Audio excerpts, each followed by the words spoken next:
বন্ধুরা তোমরা সবাই কেমন আছো? আশা করছি ভালো আছো, আমিও ভালো আছি। Welcome to Bengali blogger Sonali. Welcome একটা নতুন ভিডিও নিয়ে। আজকে হচ্ছে শিবরাত্রি, আজকে আমার উপোস। আজকে আমি কিছু খাবো না, বাড়ির সবার জন্য কি কি রান্না করছি চলো দেখিয়ে দিই। এই নিরামিষ রান্না করছি, ফুলকপির তরকারি করব, আলু বিনস পোস্ত আর উচ্ছে আলু চচ্চড়ি, শাক ভাজা। এই 4 রকমের পদ রান্না করব, করে চান করে সন্ধ্যেবেলার দিকে পুজো দেবো। আর চলো দেখাই তোমাদের। দুটো কড়াই চাপিয়ে দিয়েছি, উনানে একটা কড়াই, এই উনানে একটা কড়াই, দুটো কড়াই চাপিয়ে দিয়েছি। এখানে আমার ভাত হয়ে গেছে। আর এখানে দেখো আলু আর বিনস কেটে নিয়েছি, এখানে ফুলকপি আলু, দেখো উচ্ছে আলু চচ্চড়ি, আর বেতো শাক কেটে নিয়েছি, বেতো শাক ভাজা। এখানে মশলাগুলো রেডি করে নিয়েছি, মশলাগুলো ঝটপট করে নেবো। মটরশুঁটিগুলো শুকাতে দিয়েছি, অনেকগুলো মটরশুঁটি নষ্ট হয়ে যাচ্ছে, মানে শুকালে ছাড়িয়ে নিতে পারবো, কারণ ওখানে রোদ আসছে, রোদে শুকোতে দিয়েছি। তা চলো রান্না শুরু করা যাক। এই উনানেও তেল নিয়ে নেবো, এই উনানেও তেল নিয়ে নেবো। দুটো কড়াইতেই অল্প অল্প করে তেল নিয়ে নিয়েছি।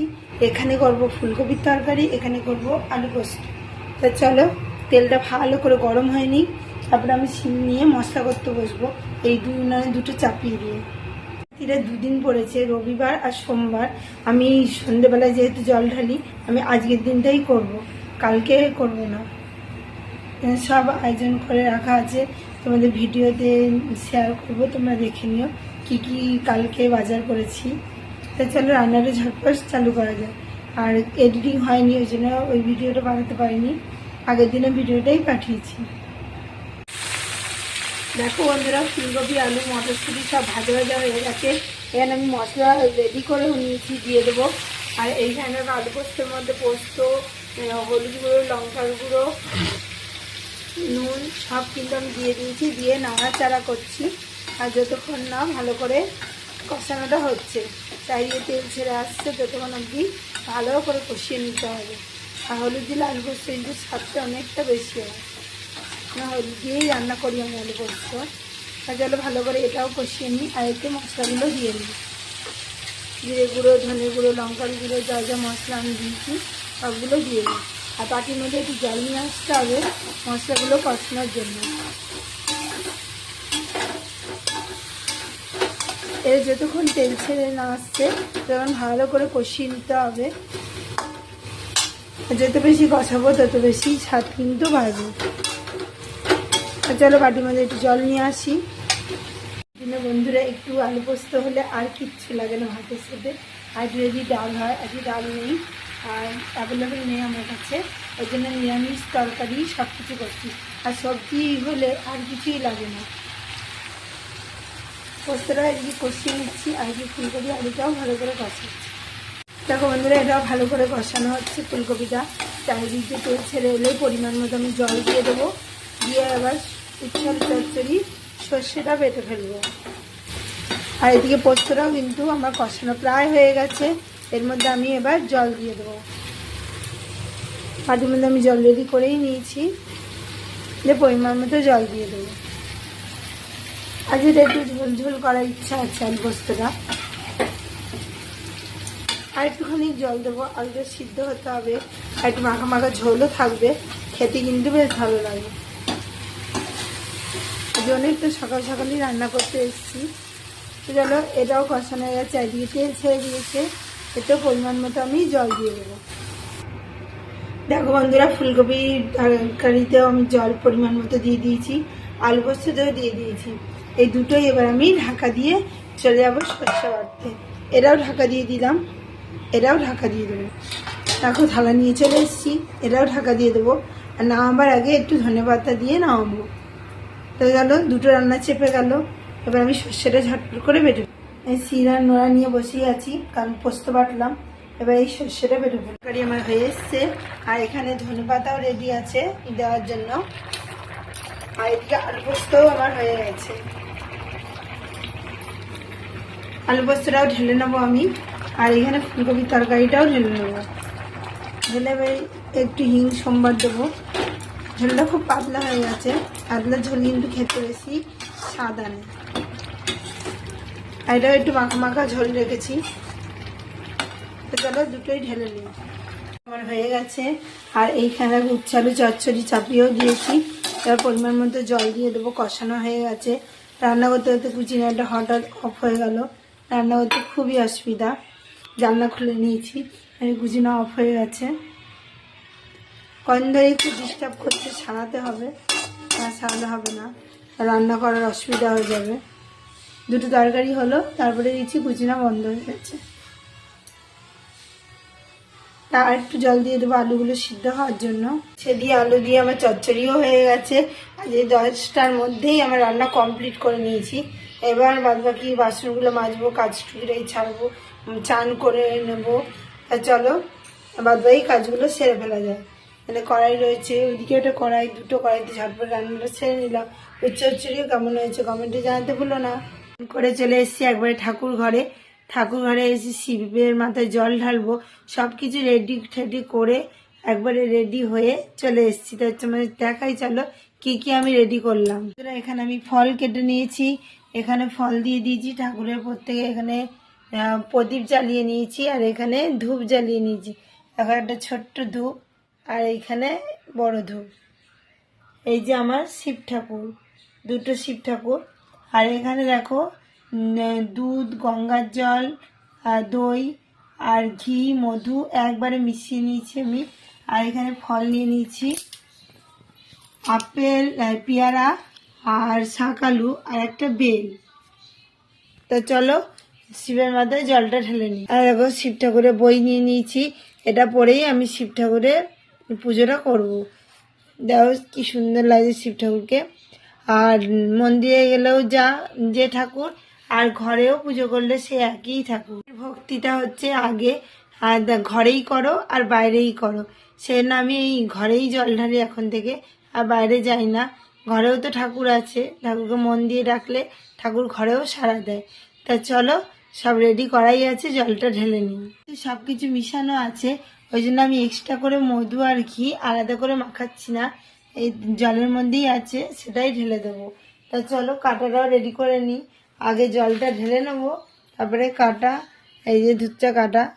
ফুল এবার আমার পছন্দ হয়নি একদম, কারণ আমি প্রত্যেক বাড়ি ফুল তুলে পুজো করি। আমি গাছ থেকে ফুল নিয়ে আসি, দিয়ে পুজো করি। এবারে সব গাছ কেটে দিয়েছে, সেন আর কিচ্ছু তুলতেও পারিনি, আনতেও পারিনি। সেন কিনে এনেছি, কিনে পয়সা বেশি নিল, কিন্তু সেই তুলনায় ফুল একদমই দেয়নি, অল্প দিয়েছে। তো চলো যা ঠাকুর জুগিয়েছে সেগুলোই ঢেলে ফেলি। বন্ধুরা আমি জলটা ঢেলে ফেলি। ওম নমঃ শিবায়, ওম ওম নমঃ শিবায়, ওম নমঃ শিবায়, ওম নমঃ শিবায়, ওম নমঃ শিবায়, ওম নমঃ শিবায়। দেখো বন্ধুরা, দই দুধ একবারে ঠাকুরের মাথায় পড়ে গেছে।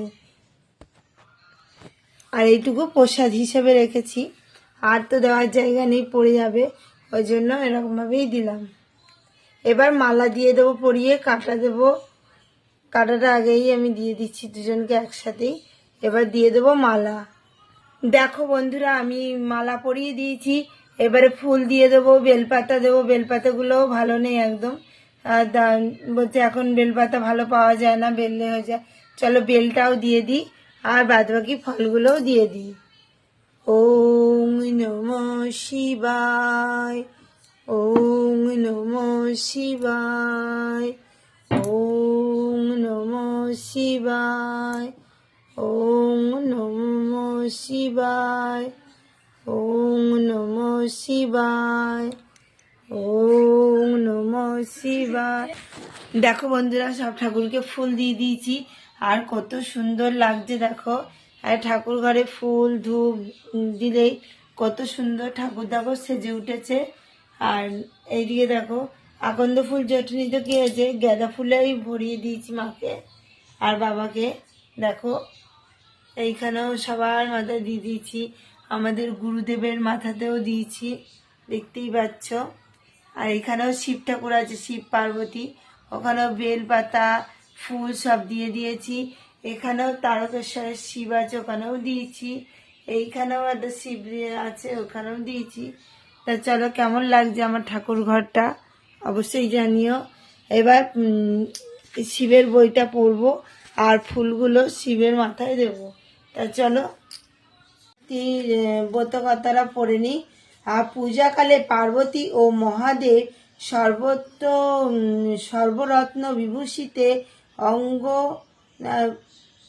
অঙ্গরীগণ পরিবৃত দেব দানব গন্ধর্ব ও সিদ্ধগণ শোভিত নানা পুষ্প ফলাদি শোভিত পারিজাত ফুলের গন্ধে আমোদিত মন্দাকিনী বিধৌত ও ব্রহ্মর্ষিগণের বেদধ্বনি মুখরিত কৈলাস শিখরে একসনে বসিয়াছিলেন। নানা কথা আলোচনার পর মহাদেবকে পার্বতী জিজ্ঞাসা করিলেন, হে ভগবান, মানবগণ কি কর্ম, কি ব্রত, কিরূপ তপস্যা করিলে আপনি প্রীত হন? কারণ আপনি তুষ্ট হলেই নানা মানবগণ ধর্ম, অর্থ, কাম, মোক্ষাদি চতুর্বর্গ লাভ করে। পার্বতী এই কথা শুনিয়া মহাদেব বলিলেন, হে প্রিয়ে, ফাল্গুন মাসের কৃষ্ণপক্ষের চতুর্দশী তিথিতে যে ঘোর অন্ধকার রাত্রি হয় তাহার নাম শিবরাত্রি। শিবরাত্রিতে মানবগণ উপবাস করিলে অত্যন্ত প্রীত হই আমি। শিবরাত্রিতে উপবাস করিলে আমি যেরূপ প্রীত হই, ধূপ দীপ স্নান ধ্যান প্রণাম প্রভৃতি বিবিধ উপাচার দ্বারা পূজাতে আমার প্রীতি লাভ হয় না, সেরূপ হয় না। শিবরাত্রি পূর্ণ দিনে স্নানাদি সমাপন করিয়া হবিষ্যান্ন একবার মাত্র ভোজন করিবে।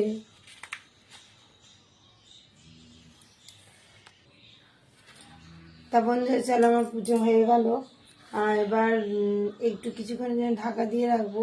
আর তার আগে আমি ধূপ চারিদিকে দেখিয়ে দেবো, দিয়ে একটু শঙ্খ বাজিয়ে নেবো, তারপরেই হয়ে যাবে। ওম নমঃ শিবায়, ওম নমঃ শিবায়, নমঃ শিবায়।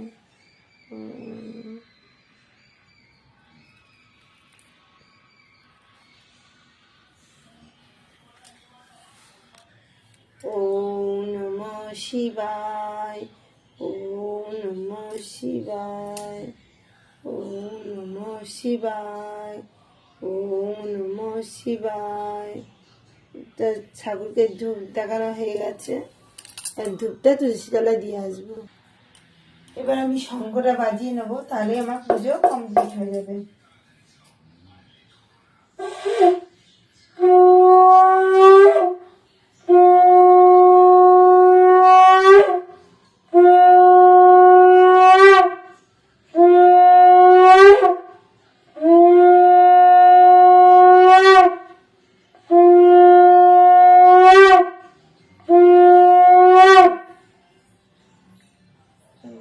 শিবায় নমঃ, ওম নমঃ শিবায় নমঃ। সবার মঙ্গল করো, ভালো করো।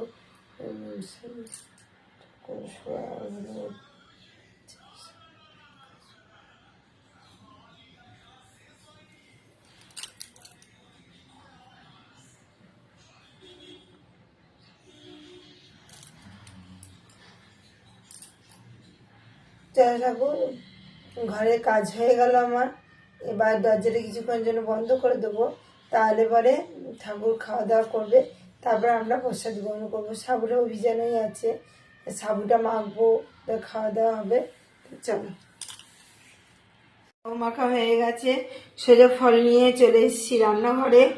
এসে সাবু মাখলাম আর সবাইকে ফল টল দিলাম। আর এই যে আমার জন্য রয়েছে একটু, আর এইখানে সাবু মেখেছি। দেখো এখানে নারকেল দিয়েছি, দুধ দিয়েছি, কলা, ফল সব কিছু দিয়ে সাবু মেখেছি। চলো সাবুটা খেয়ে নিই, প্রসাদটা খেয়ে নিই, খেয়ে জল খাবো। এই সকাল থেকে উপোস আছি। চলো প্রসাদ টসাদ খাওয়া হয়ে যাক, তারপর আবার কিছুক্ষণ পর আসছি। এই জল ঢেলেছি, ঘরেই পুজো করছি। তুমি দেখতে পেলে ফল টল কুচিয়ে নিয়ে রেডি টেডি হয়ে সব ঘরেই পুজো করলাম। তা কেমন লেগেছে অবশ্যই কমেন্টে জানিও।